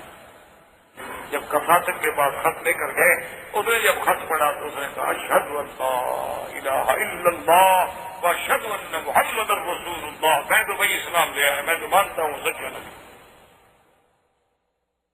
اب ان کا سب سے بڑا آدمی جو تھا وہ مسلمان ہو گیا. اس نے اپنے باقی علماء کو بلایا. اس نے کہا دیکھو میں اسلام لا چکا ہوں، اسلام قبول کرو.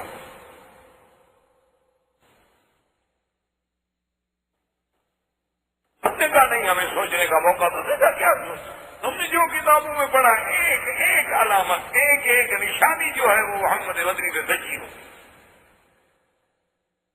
اب فکر کس بات کی؟ ہمارے میں ہمارا کام ہے کہ حق بات میرے سے اتباع کریں. انہوں نے کہا ہمیں سوچنے دو. دوسرے دن ہرقل نے سب قسیسین کو بلایا، قساطرہ کو بلایا، سب کو بلا کے اور آپ جو ہے اس نے بڑا اہتمام کیا. ایک مقام تھا مسجد کی اور بڑے پیرے کے ساتھ کھڑا ہوا اور وہاں سے آ کے ظاہر ہوا. اس نے کہا کہ دیکھو تم علماء ہو اور دروازے محل کے بند کرا دیے. اس نے کہا تم علماء ہو، میں نے جو کتابیں پڑھی ہیں، میں نے جو کتب متقدمہ کا مطالعہ کیا ہے، میں اس بات پہ پہنچا ہوں کہ یہ محمد عربی سچا نبی ہے اور تم سب گواہ ہو جاؤ. اشہد ان لا الہ الا اللہ واشہد ان محمد رسول اللہ. میں مسلمان ہوتا ہوں. اب جو کسی سین بیٹھے ہوئے تھے نا جی، میں نے تو کوشش کی کہ ہم بھاگے آگے، دروازے بند تھے. انہوں نے کہا کہ ہم حضرت عیسیٰ کا دین نہیں چھوڑ سکتے. اور اسی اسلام نے اپنا جو بڑا عالم تھا نا جو پہلے کلمہ پڑھ چکا تھا اس کو بھی قتل کر. جب ہرقل نے دیکھا کہ یہ اتنے شدید ہے کہ انہوں نے اتنے بڑے عالم کو مار دیا تو بادشاہ کو کب چھوڑے. تو انہوں نے کہا یار تم بے وقوف ہو، میں تو تمہارا امتحان لینے کے لیے کلمہ پڑھ رہا تھا. میں مسلمان تھوڑا ہو گیا ہوں. میں تو دیکھنا چاہتا تھا کہ تم اپنے دین پہ کتنے پکے ہو.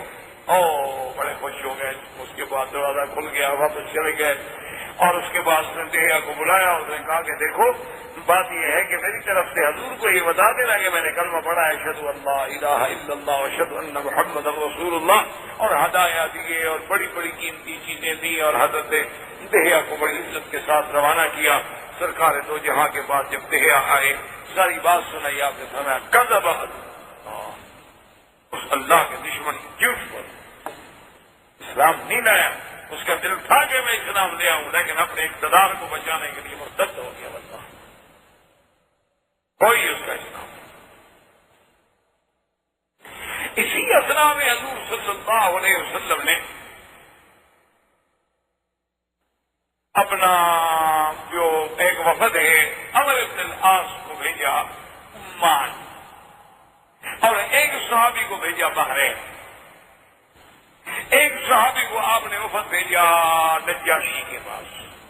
ایک صحابی کو آپ نے بھیجا بازان کے پاس. ایک صحابی کو آپ نے بھیجا ابی شمر کے پاس. ایک صحابی کو آپ نے بھیجا سید غسان کے پاس. ایک صحابی کو آپ نے بھیجا کسرا کے پاس، فارس کے پاس. لیکن یہ وہ کسرا ہے کہ جب حضور کا خط آیا نا، خط پڑھنے لگے کہ من محمد رسول اللہ الى کسرا عظیم فارس. انہوں نے کہا کیا قدم اسمہ علی اسمی، آپ نے اپنا نام پہلے لکھا اور میرا نام بعد میں لکھا ہے. غصے میں خط پڑھ کہا جاؤ میں نہیں مانتا. حضور کو جب اطلاع دیا اللہم مزقو ومزق ملکہ، یا اللہ اس نے تیرے نبی کے خط کی توہین کی ہے، اس کو بھی ٹکڑے ٹکڑے کر دے اور اس کے ملک کو بھی. اور اللہ نے پھر ایسا ٹکڑے کیا کہ تاریخ اٹھا کے دیکھیں کہ پھر آباد ہی بھی ٹکڑے ٹکڑے ہو گیا. کس طرح عمان میں جب جب پہنچے حضرت عمر بن العاص، عمر بن العاص بڑے ضعیف آدمی، حالانکہ 5 مہینے ہوئے مسلمان ہوئے، کوئی لمبا عرصہ نہیں ہوا، لیکن آدمی بڑے مدبر. یہ عمان نہیں جس کو اردو کہتے عمان، جو بحرین سے آتے. وہاں جب پہنچے تو اس وقت اس علاقے میں 2 آدمی سرداری کرتے تھے، ایک کا نام تھا عبد اور ایک کا نام تھا جیفر. ایک اس سے پھر وہ بادشاہ تھا، ایک اس سے پھر بادشاہ. عمر بن العاص صحیح آدمی تھے، وہ جا کے وہاں رکے اور رکنے کے بعد انہوں نے معلومات کیے کہ بھی یہ بادشاہ کیسے ہیں، کس بات سے خوش ہوتے ہیں، کیونکہ بادشاہ ہیں، بادشاہ تو پھر بادشاہ ہی ہوتا ہے نا، اور ان کو کس انداز میں ملنا چاہیے، کون سی بات ان کو متاثر کرتی ہے، کون سی بات سے یہ ناراض ہوتے ہیں، سارے معلومات لینے کے بعد یہ پتا کہ اچھا ان 2 میں نرم کون ہے. اور اسی اثنا میں کسرا کو جب خط ملا نا حضور صلی اللہ علیہ وسلم کا، اس نے خط پڑھا تو اس بدبخت نے حکم دیا بازان جو تھا وہ کسرا کے ماتحتہ میں یمن کے ایک علاقے کا، اس نے بتایا حکم کیا دیا، اس نے کہا کہ تم فوراً محمد رسول اللہ صلی اللہ علیہ وسلم کو جاؤ مدینہ منورہ اور گرفتار کر کے میرے پاس بھیجو. بازان ایک طاقت تھی اور پھر اس کے پیچھے کسرا تھا. بازان کو جب یہ خط ملا تو انہوں نے کہا اس کے لیے اتنا میں تردد کرنے کی کیا ضرورت ہے، ہم اتنی بڑی طاقت ہیں، اب یہاں سے ہم فوجیں چڑھائیں اور مدینے میں جا کے حملہ کریں اور آپ کو گرفتار کریں، تو مسئلہ ہی کوئی نہیں. اگر 2 آدمی بھیجے گے جا کے محمد عربی صلی اللہ علیہ وسلم کہہ دو کہ کسرا کا حکم ہے اور بازان نے ہمیں بھیجے، آپ چلے ہمارے ساتھ پیش ہو جائیں. 2 آدمی آ گئے، حضور صلی اللہ علیہ وسلم کو آگے ملے اور انہوں نے بازان کا حکم دیا کہ جی کسرا کا حکم ہے کہ بھی حضور کو گرفتار کر کے پیش کیا جائے. بازان نے بھیجا ہے کہ میں نہیں چاہتا کہ بات بڑھ جائے کہ ہم مدینے والوں سے مقابلہ کریں اور آپ کو مقابلہ کر کے لے جائیں، آپ آ جائیں تاکہ ہم آپ کو کسرا کے حوالے کر دیں. آپ نے فرمایا کہ ٹھیک ہے میں کل جواب. اور کسرا بھی اس وقت رب کہلاتا تھا، جیسے فرعون کہتا تھا انا ربکم الاعلی، اسی طرح کسرا کے جو بادشاہ تھے وہ بھی اپنے آپ کو رب کہلاتے تھے. حضور صلی اللہ علیہ وسلم جب صبح آئے تو وہ آدمی آ گیا، انہوں نے کہا ہاں جی کیا جواب ہے، تیاری کریں چلے ہمارے ساتھ. حضور نے فرمایا کہ بازان سے جا کے کہہ دو ان ربی قتل ربکم، میرے رب نے تمہارے رب کو مار دیا. اس کے بعد مجھے تم نے پیش کرنا ہے نا، وہ مت مر گیا. جب وہ بندہ مر گیا میں کیوں جاؤں؟ کہا جی یہ کیسے ہو سکتا ہے، کسرا کی بات آپ کو پہنچ تھی، یہاں کیسے پہنچ گئی، کل تو آپ نے یہ نہیں بتائی. ہاں میں نے بتائی، میں نے بتا دیا ہے، جا کے بازان کو کہہ دو بس. وہ 2 آدمی واپس چلے گئے. انہوں نے آ کے بازان کو خبر کی، انہوں نے کہا کہ جی ہم واپس آ گئے. جب وہاں گئے تو انہوں نے حضور نے فرمایا کہ ان ربی قتل ربکم، میرے رب نے تمہارے رب کو قتل کر دیا. جب تمہارا رب تمہارا بادشاہی قتل ہو گیا تو میں کس کے پاس جاؤں؟ میں کیسے ہو سکتا ہے، کسرا کو کون مار سکتا ہے؟ کسرا عظیم و فارس ابھی بیٹھے ہوئی یہ باتیں کر رہا تھا کہ کسرا کے ملک کا ایک آدمی وفد پہنچا اس کے پاس. انہوں نے آ کے خبر دی، انہوں نے کہا کہ اس کے بیٹے نے اپنے باپ کو قتل کر دیا. انہوں نے کہا کب قتل ہوا؟ وہی رات جس رات کی حضور نے خبر دی تھی. تو جب انہوں نے دیکھا کہ بھائی حضور مدینے میں بیٹھے ہوئے ہیں، کسرا وہاں قتل ہو رہا ہے، قتل کرنے والا بیٹا ہے، تو کسرا کے اپنے دارالخلافہ میں بھی 2 دن کے بعد لوگوں کو پتا چلا ہے، محمد عربی کو اسی رات کیسے پتا چل گیا؟ اس نے کہا اپنے وفد سے سن لو، اشہد ان لا الہ الا اللہ اشہد ان محمد رسول اللہ، اللہ کا نبی ہے، میں نے کلمہ پڑھ لیا، ختم، میں مسلمان ہوں، میں نبی سے مقابلہ نہیں کر سکتا. اور اپنی قوم کو بلایا اور کہا کہ دیکھو میں مسلمان ہو گیا، مسلمان ہونا ہے ہو جاؤ، نہیں ہونا ہے تمہاری مرضی. اس کی قوم کے بازان کے قبیلے کے اکثر لوگ جو تھے وہ بھی اسلام میں آ گئے. اور یہ اسلام کی قدیم فتح تھی کہ یمن کے ایک حصے کا بادشاہ مسلمان ہو گیا، ادھر نجاشی مسلمان ہو گیا. اور ہرقل چاہے اسلام نہ لے آیا دل سے، لیکن ظاہراً تو اس نے ایسی باتیں کی نا جس سے اسلام کا روک پڑ گیا. تو اب عمر بن العاص جو تھے وہ جا کے ملے ابن سے اور انہوں نے اس کو کہا کہ دیکھو اس طرح میں آیا ہوں، اسلام کو جڑا، بڑا غصے میں آ گیا، میں نہیں جانتا. انہوں نے کہا ٹھنڈے دل سے غور کرو. اسلم بازان اسلام لا چکا. اب آزان کے پیچھے تو کسرا ہے. انہوں نے کہا وہ مر گیا. اچھا. اور انہوں نے کہا اسلم نجاشی حبشے کا بادشاہ بھی مسلمان ہو گیا.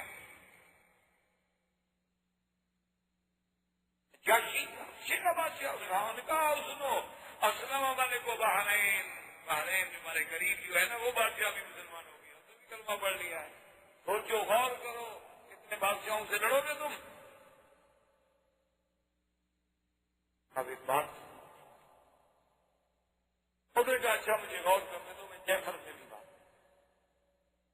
کہا تمہاری مرضی.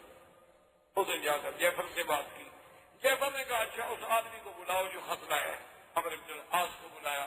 عمرو بن العاص نے پھر اسلام کے محاسن حضور صلی اللہ علیہ وسلم کے معجزات اور حضور صلی اللہ علیہ وسلم کا ہرقل کے پاس آدمی بھیجنا, ہرقل کا جواب دینا, یہ ساری باتیں جب پیش کی تو نے کہا اچھا دیکھو تم گواہ ہو جو ہم دونوں بھی گواہ.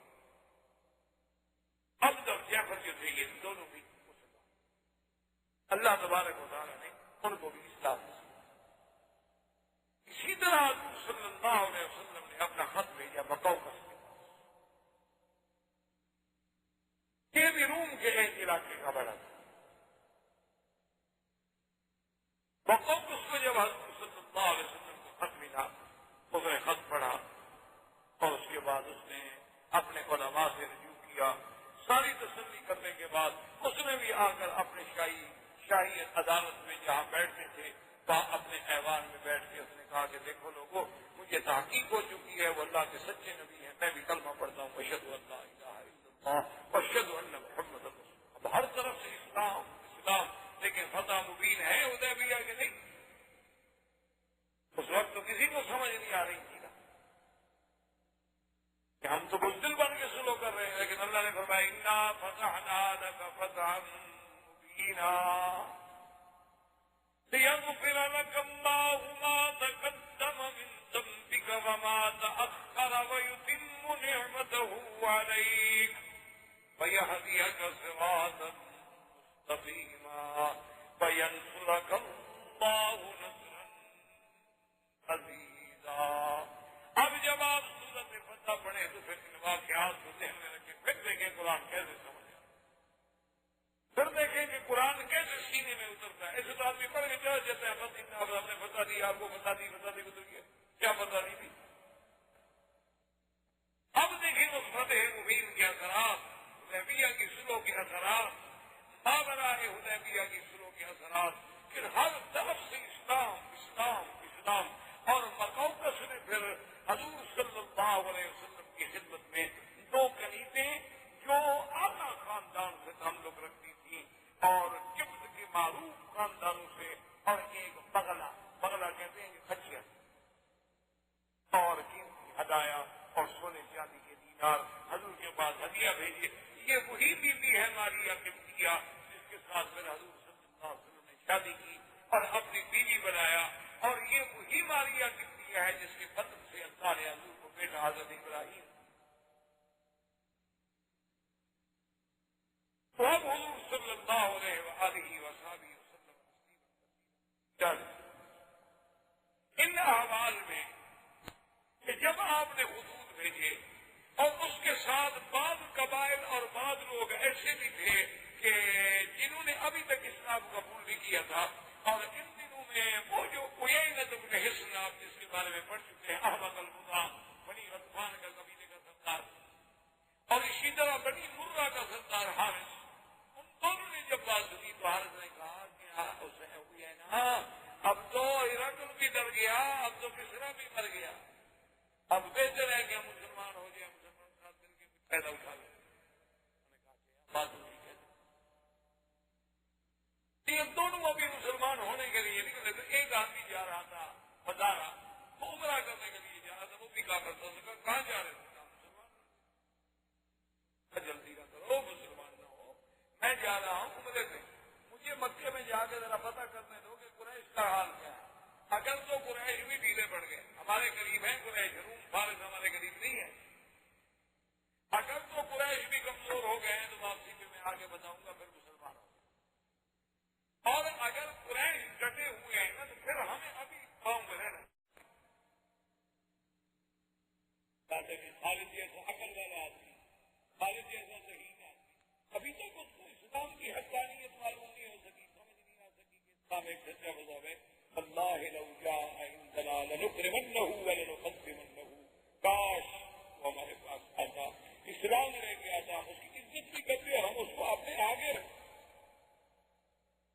ابا نے دل میں اللہ نے بات ڈال دی، ابا نے خط لکھا خالد کو کہ خالد اس نے حضور نے باتیں کی تھی، اب تمہاری مرضی تم خود سوچو۔ لیکن دیکھو کافر حضور نے جو بات کی تھی وہ پہنچائی خالد۔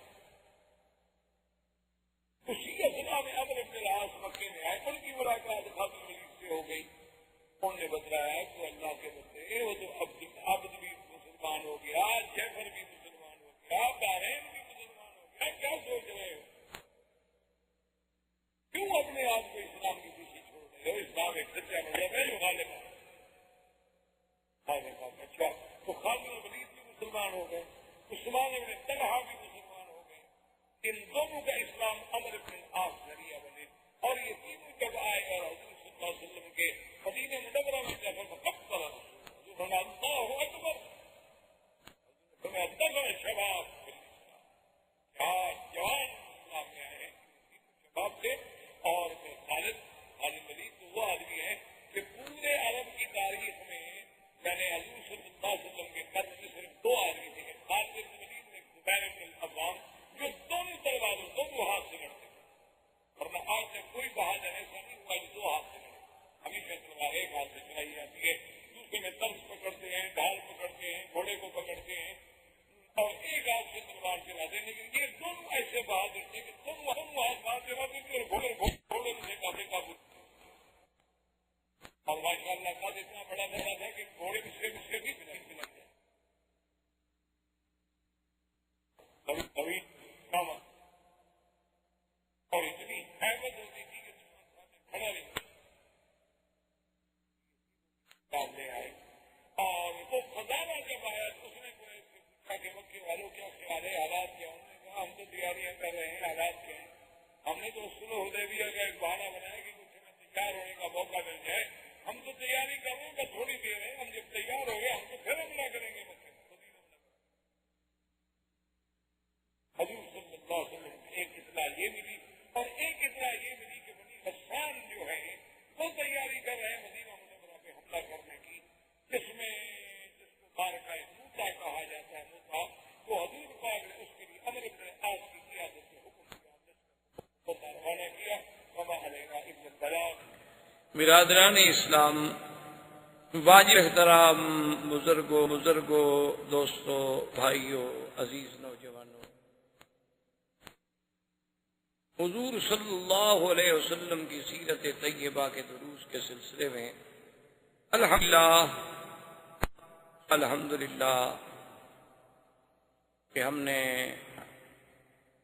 سرکار دو جہاں حبیب کبریا سیدنا محمد مصطفیٰ صلی اللہ علیہ وسلم کی ولادت طیبہ سے لے کر پھر آپ کی ہجرت، غزوہ احد، غزوہ احزاب، اجلاء یہود، اور اس کے بعد غزوہ خیبر، اور غزوہ خیبر کے بعد حضور اللہ علیہ وسلم کا واپس مدینہ منورہ میں تشریف لے آنا، اور مختلف سرایا کو مختلف علاقوں میں بھیجنا، تاکہ جن لوگوں نے احزاب کے موقع پر بغیر کسی عداوت کے کفار قریش کے ساتھ مل کر مدینہ منورہ پہ چڑھائی کی، ان کو ادب سکھلایا جائے تاکہ آئندہ کوئی قبیلہ ایسی جرت نہ کر سکے۔ اسی ضمن میں حضور صلی اللہ علیہ وسلم نے ایک سریہ میں لشکر تیار فرمایا، اور اس کو غساسنہ یہ بنو غسان جو ہیں یہ روم کے حلیف تھے، جیسا کہ آپ پڑھ چکے ہیں اور تاریخ میں سن چکے ہیں کہ اس دور میں جو سپر پاورز تھی یہی تھی، روم تھا، کسریٰ تھا، تو یہ غسان جو ہے، غساسنہ جو کہلاتے تھے، یہ خود بھی ایک بہت بڑا قبیلہ تھا، لیکن یہ حلیف تھے روم کے۔ حضور صلی اللہ علیہ وسلم نے بنو غسان کی تعذیب کے لیے جو لشکر تیار فرمایا، تقریباً 2000 آدمی پر مشتمل، کیونکہ وہ بہت بڑا قبیلہ تھا اور بڑا طاقتور قبیلہ تھا، جسے بعد میں غزوہ تو آپ نہیں کہہ سکتے کیونکہ حضور صلی اللہ علیہ وسلم تشریف نہیں لے گئے، جسے آپ جنگ کہہ سکتے ہیں، مارکہ کہہ سکتے ہیں، سریہ کہہ سکتے ہیں، موتا کے نام سے کتابوں میں، احادیث میں، سیر میں مشہور ہوا، کیونکہ اس جگہ کا نام موتا تھا اور قلعہ جو تھا وہ موتا کا قلعہ کہلاتا۔ اور اس سریے میں ایک عجیب بات ہوئی کہ حضور صلی اللہ علیہ وسلم نے جب سریے کو حکم دیا جانے کے لیے تیار کیا تو آپ نے فرمایا کہ سب سے پہلے اس سریے کا پرچم جو ہے وہ حضرت زید اٹھائیں گے، اور اگر حضرت زید شہید ہو جائیں